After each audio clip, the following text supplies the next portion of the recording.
Hi friends, అందరికీ నమస్కారం. హంసవేణి గట్టి యూట్యూబ్ ఛానల్కి వెల్కమ్ ఫ్రెండ్స్, వెల్కమ్. ఇంతవరకు ఎవరైనా నా ఛానల్ని సబ్స్క్రైబ్ చేసుకోకపోతే please subscribe my channel masters. మాఘపురాణం 14వ రోజు. ఈరోజు ఫ్రెండ్స్, సువృత్తాదులు నెరపిన పతివ్రత లక్షణములు అనే చాప్టర్ ఈరోజు. ఫ్రెండ్స్, మరి ఈ పురాణ గ్రంథము బిగినింగ్లోనే ఏం చెప్పారు? నదీ స్నానాలు, ధ్యానాలు, దానాలు, పూజలు అని చెప్పారు కదా ఫ్రెండ్స్. చక్కగా మరి కథాశ్రవణము చేస్తూ ఉన్నాము. ఈరోజు సతికి పతిని మించిన దైవము ఎక్కడా లేదు.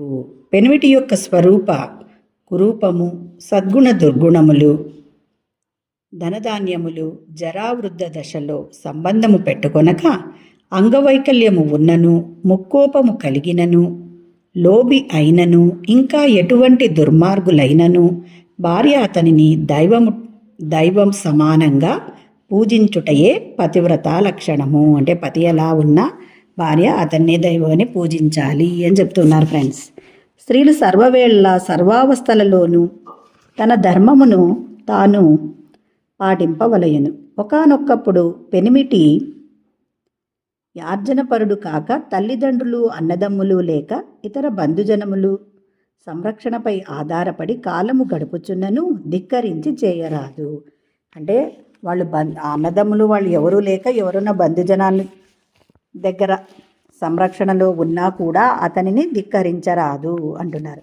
కోపము కానీ, అసూయ కానీ, లోభితనము కానీ, ప్రశాంత చిత్తమున చరింపదగు కానీ మించిన కోరికలు కోరరాదు. గర్వపడరాదు. చుట్టుప్రక్కల వారి మాటలకు లోబడరాదు.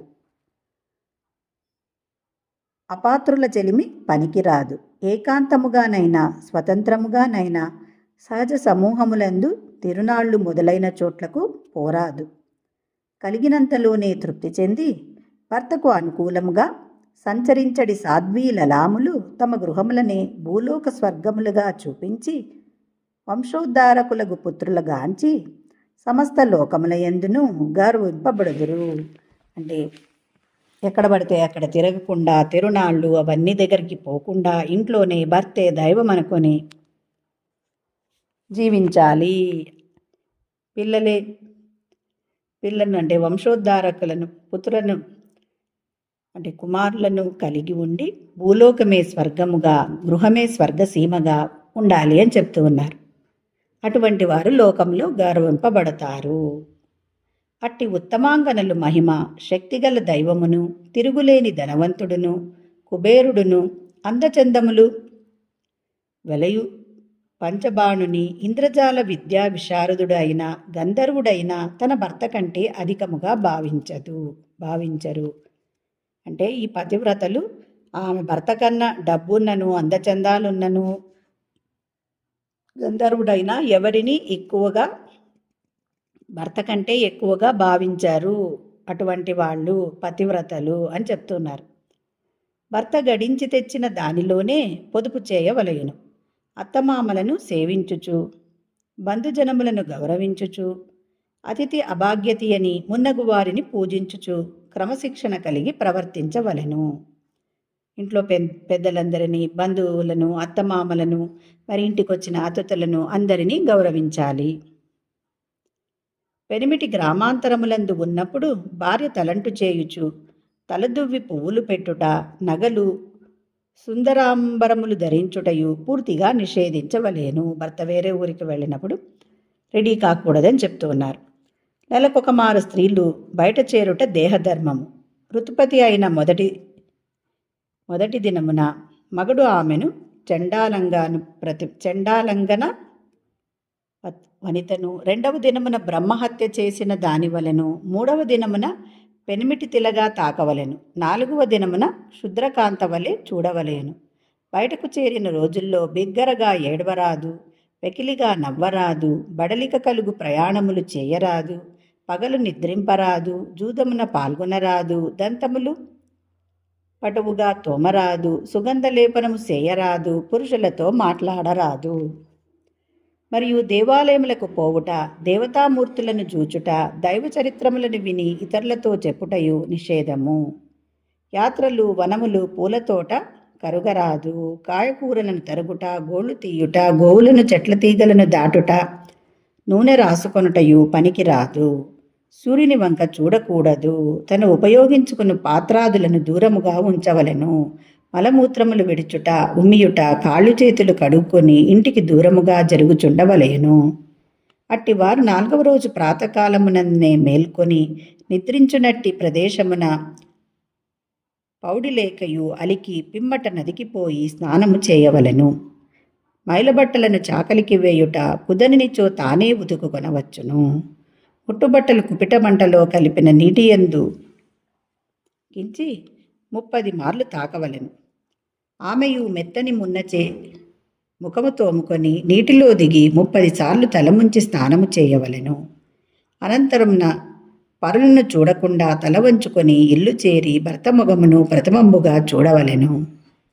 పంచగమ్యమును గోక్షీరముల ద్రావవలెను.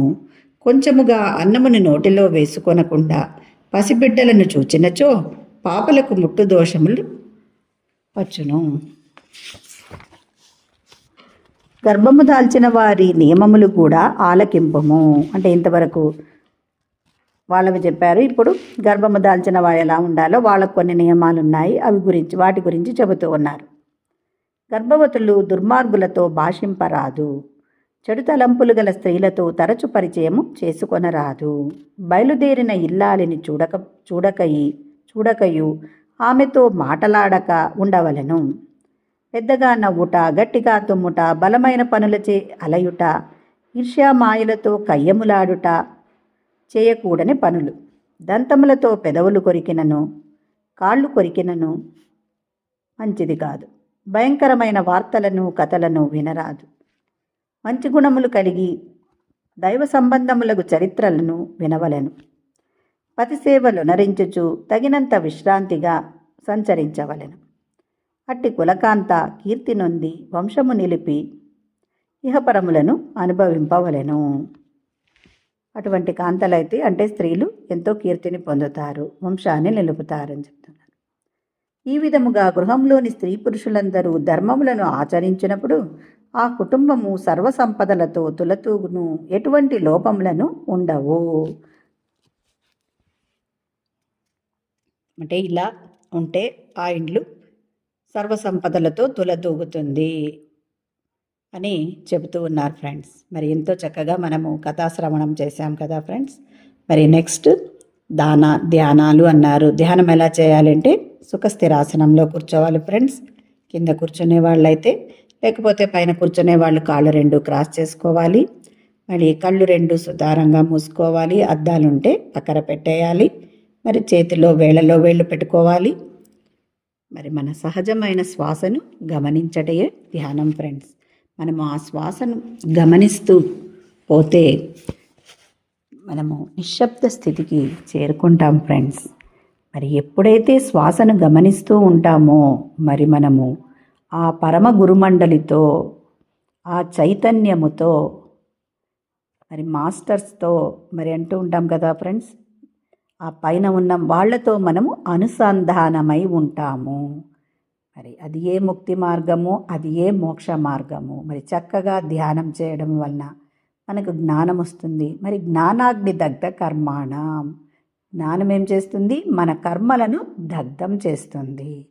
కాబట్టి ఫ్రెండ్స్ చక్కగా ధ్యానం చేయండి, ధ్యాన ప్రచారము చేయండి. మరి మీరు ఏం చేసినా, మీరు డైలీ పూజ చేసినా, ఏది చేసినా తర్వాత కొంతసేపు మన అంతరంలోనికి మనం ప్రవేశించి శూన్యస్థితిని చేరుకోవడమే ముక్తి friends. Thank you. Hi friends, అందరికీ